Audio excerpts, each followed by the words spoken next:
धर्मनिष्ठ बंधुओं, माताओं एवं बहनों, आप लोग श्रवण कर रहे हैं वीतराग श्रवण भगवान महावीर की अमृतमय वाणी श्री सूत्र कृतांग सूत्र के सूत्रों के माध्यम से। आगे अन्य सूत्र में आगमकार कहते हैं, जेहिम काले परकंतम न पच्छा परितप्पय। इसका अर्थ अभिप्राय है, जो समय पर अपना कार्य कर लेते हैं वे बाद में पछताते नहीं हैं। जो समय पर अपना काम अपना कार्य कर लेते हैं बाद में पछताते नहीं हैं। इसको हम दोनों अर्थों में घटित कर सकते हैं। लौकिक सैकड़ों उदाहरण दिए जा सकते हैं और यहां जो है आध्यात्मिक उदाहरण है। लौकिक में तो भैया आप अपना टाइम टेबल से सारे काम करो। अब मैंने देखा है, प्रैक्टिकली बात है, आप भी ये महसूस करते होंगे, जो लोग रात को समय पर सो जाते हैं तो समय पर आंखें खुल जाती हैं। सुबह से लेके शाम देर रात तक उनके काम सारे ढंग से चलते हैं। अब सो रहे हैं, मोबाइल या किसी अन्य कारण से रात को 2 बजे 3 बजे पड़े हैं 10 बजे तक, फिर सारे दिन भागम भाग परेशान है। वो काम पूरा नहीं हुआ, वो पूरा नहीं हुआ, आज उसकी डांट पड़ गई, उसकी डांट पड़ गई, ये रहता है। एक बच्चा है, टाइम पर तैयारी नहीं करता, एंड टाइम पर पेपरों में अपना पढ़ाई करनी शुरू करता है। और भाई रोजाना का होमवर्क कर, रोजाना अपना याद कर। पेपरों के दिनों में तो खाली रिवीजन करना और कुछ नहीं करना है। नए सिरे से पढ़ाई कैसे होगी उस समय? नहीं हो पाएगी।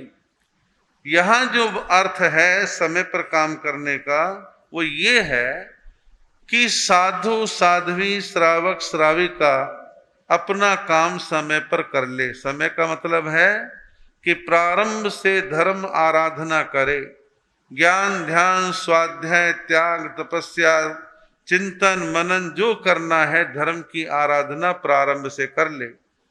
बुढ़ापा आ गया है, अब मौत नजदीक दिखने लगी है, अब हबड़ तबड़ सी है जिंदगी में। क्या सारी जिंदगी तो नास्तिक बने रहे, धर्म कर्म करा नहीं, अब धर्म ध्यान कर लो, तो उससे उतना बनता नहीं है।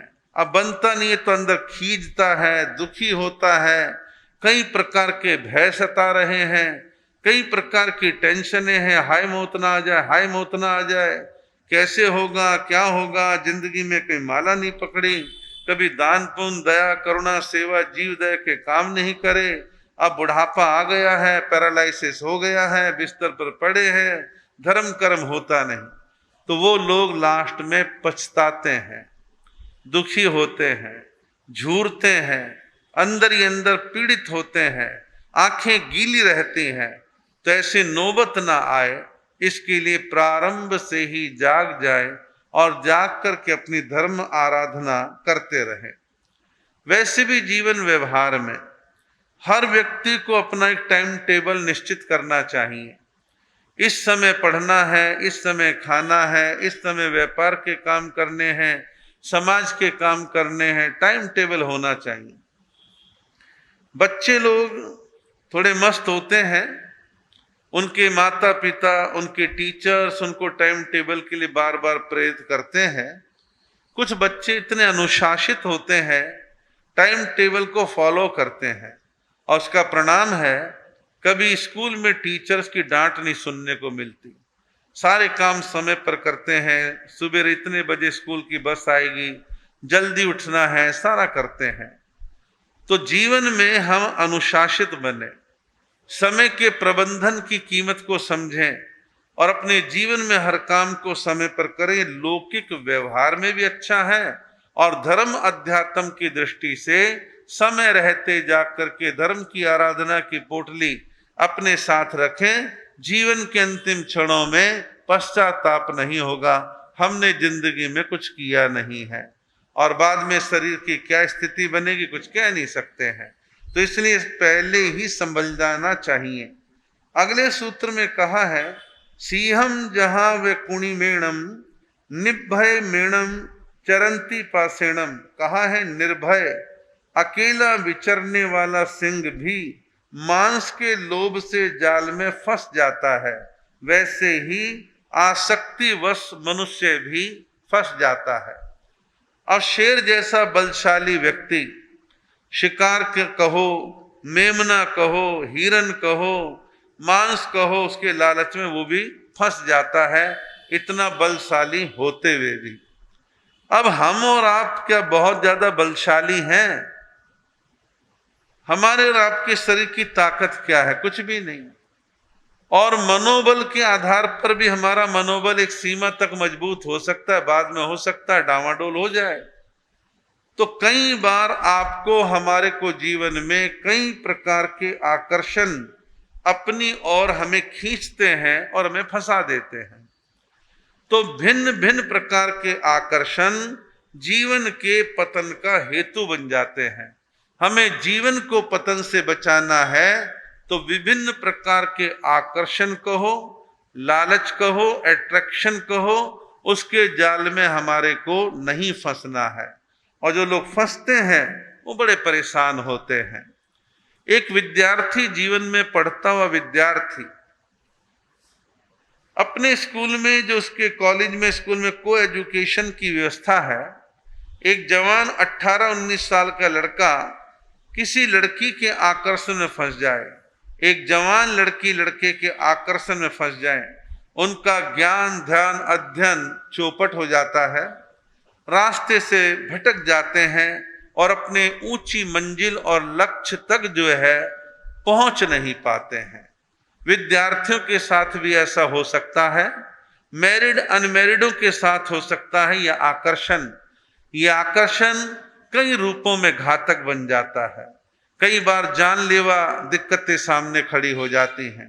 कभी कभी कोई व्यक्ति अपने आकर्षण में फंसा करके ब्लैकमेल करता है, तंग करता है, और ये धंधा बन चुका। अब तो वर्तमान में धंधा बन चुका। आपके मोबाइल पर एक आकर्षक आवाज आएगी, मीठी मीठी बातें वो करेगी, और एक व्यक्ति 45-50 साल की उम्र का अधेड़ व्यक्ति, भगवान ने पैसा दिया है, वो पैसे वालों को टारगेट करते हैं। वहां प्रेम विरेम कुछ नहीं होता, पैसे वाले टारगेट करते हैं, फिर वीडियो कॉल करेंगे, फंसाएंगे, और फिर स्थिति उसकी इतनी दयनीय बन जाती है। 50,000 दे दिए, फिर 50 दे दिए, अब 2 गए, 3 लाख, 4 लाख, जाते रहते बेचारा दबा हुआ टेंशन में है। घर में ये बात खुल गई तो परिवार वालों को क्या लगेगा, समाज वालों को क्या लगेगा। ये दोनों तरफ का चक्कर चल रहा है। पुरुष वर्ग की ओर से भी, स्त्री वर्ग की ओर से भी बहुत से समाचार ऐसे अखबारों में छपते रहते हैं। तो ऐसे आकर्षणों से अपने आप को बचाना चाहिए। मित्र होने अच्छे हैं, लेकिन मित्रों का आकर्षण जब सर चढ़ के बोले और मित्रों के प्रेशर में आप इतने आ जाए, वो के मार सुट्टा, तो सुट्टा मारने लग गए, पी दारू, दारू पीने लग गए, आ बैठ जुआ खेलेंगे, तो वो धीरे धीरे पतन की राहें खुलती चली जाती हैं। यार दोस्तों का नियंत्रण रखने के लिए बचपन में जहां संस्कार पड़ जाते हैं, तो ऐसे बच्चों में, उभरते हुए युवाओं में एक दृष्टि, एक बात दिमाग में बैठ जाती है, कौन से दोस्त पालने, कौन से नहीं पालने।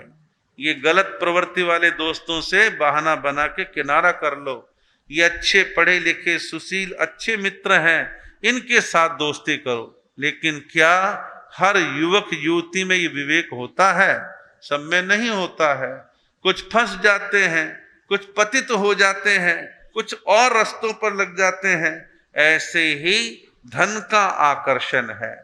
धन एक सांसारिक गृहस्थी व्यक्ति कमाए, धन इकट्ठा करे, भगवान महावीर ने मना नहीं किया। ठीक है, मर्यादाओं की बात करी है, वो व्रतों में अलग बात है, लेकिन धन कमाना, इकट्ठा करना बुरी बात नहीं है।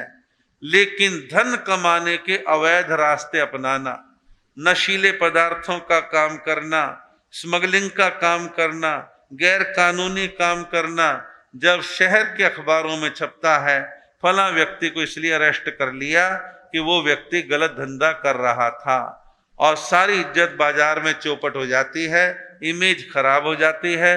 कितनी ही इमेज को सुधारो, जल्दी से वो सुधरती भी नहीं है। तो इस प्रकार अनेक तरह के आकर्षण व्यक्ति को पतित कर देते हैं। आप देखिए, एक शब्द इंग्लिश का है, आप भी पढ़ते हैं, हनी ट्रैप। हनी ट्रैप यानी कि आप देखिए शहद है, शहद पर मक्खी आएगी, क्या होगा, बेचारी के पांव धस जाएंगे, उड़ना चाहेगी, नहीं उड़ पाएगी, वहीं तड़फ तड़फ के मर जाएगी। हनी ट्रैप है। ऐसे ही हनी ट्रैप बहुत तरह के हैं। पाकिस्तान की एजेंसी कोशिश करती है कि भारत में मिलिट्री के अधिकारी, राजनेता, आईएएस, इनको धीरे धीरे अपने रूप जाल में कन्याओं के द्वारा, लड़कियों के द्वारा फंसाओ और कुछ पैसे का लालच दो और भारत के जरूरी कागजात और यहाँ की योजनाओं की पोल पट्टी ले लो। उस समय कोई राष्ट्र प्रेम व्रेम कुछ नहीं दिखाई देता, व्यक्ति अंधा हो जाता है आकर्षण में। और क्या ये काम भारत नहीं करवाता होगा? भारत भी पाकिस्तान में कराता होगा। यहाँ भी खुफिया एजेंसी हैं, उनकी भी खुफिया एजेंसी अमेरिका के तो सारे वर्ल्ड में फैली हुई है, और बड़े बड़े देश सारे वर्ल्ड में अपने जासूसों को छोड़ के रखते हैं कि सब समाचार लेते रहो। तो हनी ट्रैप यानी एक प्रकार के अजीब से आकर्षण में फंस जाना और वैसे वैसे वैसे वैसे काम करते चले जाना। तो ऐसे आकर्षण जीवन में दुखद होते हैं, पतन का माध्यम बनते हैं, जीवन उन्नति की ओर नहीं बढ़ सकता है। तो हम अपने जीवन में ऐसे आकर्षणों से अपने आप को बचाने का प्रयत्न करें, सही उचित मार्ग पर चलने का प्रयत्न करना चाहिए। ये आम मैंने उदाहरण दिए हैं, ये साधु जीवन पर भी लागू होते हैं। साधु साध्वी भी कई प्रकार के आकर्षणों में फंस करके अब तक की कराई संपूर्ण साधना को कई बार स्वयं अपने कृत्यों के द्वारा जीरो बना लेते हैं। बनी बनाई छवि को एकदम से समाप्त कर बैठते हैं। तो इस प्रकार साधु हो, साध्वी हो, श्रावक हो, श्राविका हो, और नहीं भी हो, आम सामान्य नागरिक ही क्यों ना हो, वो भिन्न भिन्न प्रकार के आकर्षण व्यक्ति के पतन का कारण बन जाते हैं। आपका समय हो रहा है।